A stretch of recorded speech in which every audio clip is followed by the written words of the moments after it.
2024 રોજ સેલંબા તાલુકા સાગબારા જિલ્લા નર્મદા ગુજરાત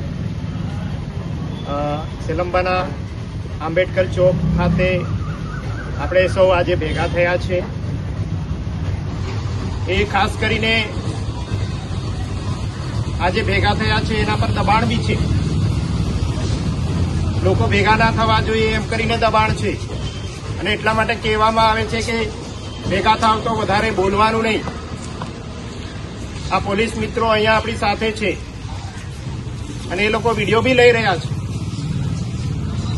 પરંતુ એમને પણ હું કહેવા માંગુ છું કે તમે લોકોએ જે ખાખી વર્દી પહેરી છે એ ખાખી વર્દી બાબા સાહેબનું દેન છે।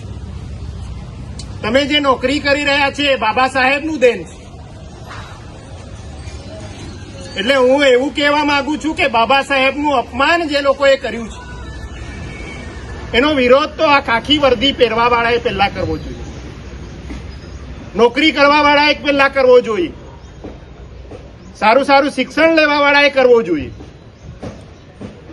એટલે તમારે લોકોએ ડરવાની જરૂર નથી। તમને દબાવીને આ બધું કરાવવામાં આવી રહ્યું છે, અમે જાણીએ છીએ। અને સમાજે એસટી, એસસી, ઓબીસી, માઇનોરિટી સમાજે આનાથી ડરવાની જરૂર નથી। જો તમે ડરી જશો તો આ ધરતી પર જીવવાનો તમને અધિકાર નહીં મળે। અને એટલા માટે હું કહું છું કે તમે આવો, આગળ આવો અને જે કંઈ આપણને બોલવાની જે આપણને સત્તા મળી છે, બાબા સાહેબની દેન છે, એને જાગૃત કરો। સવાલ એ નથી કે 11 સેકન્ડની વિડીયો ક્લિપ જે સંસદમાં થઈ છે અને એને લઈને બધો બબાલ છે। 11 સેકન્ડની વિડીયો ક્લિપનો સવાલ નથી, આ એક વિચારધારાનો સવાલ છે કે 11 સેકન્ડની વિડીયો વાળા બોલવા વાળાની વિચારધારા શું છે, એ કયા પ્રકારની વિચારધારા છે। આજે મને બોલવાનો અધિકાર નહોતો,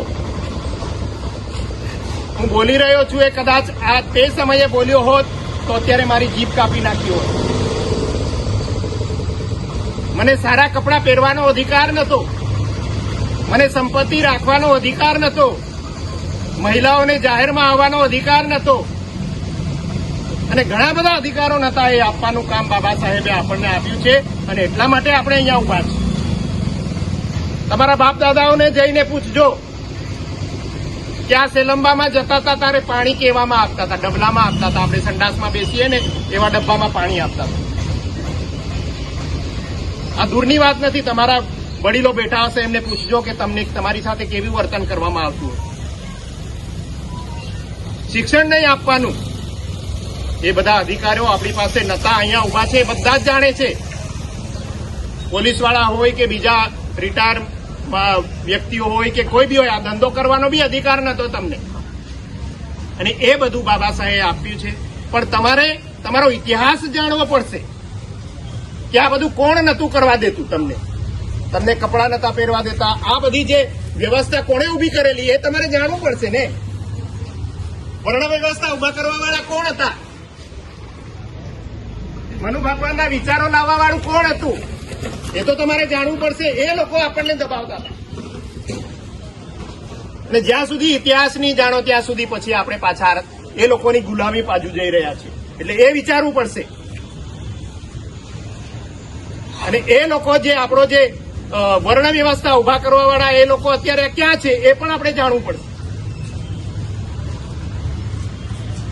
તો આ સમાજ જ્યાં સુધી પોતાનો ઇતિહાસ ના જાણે, તમારી જે અધિકારો મળ્યા છે એ નહીં જાણે, ત્યાં સુધી આ આપણને ક્યાંય સુધી આપણો ઉદ્ધાર થવાનો નથી। એટલા માટે કહીએ છીએ કે જાગો।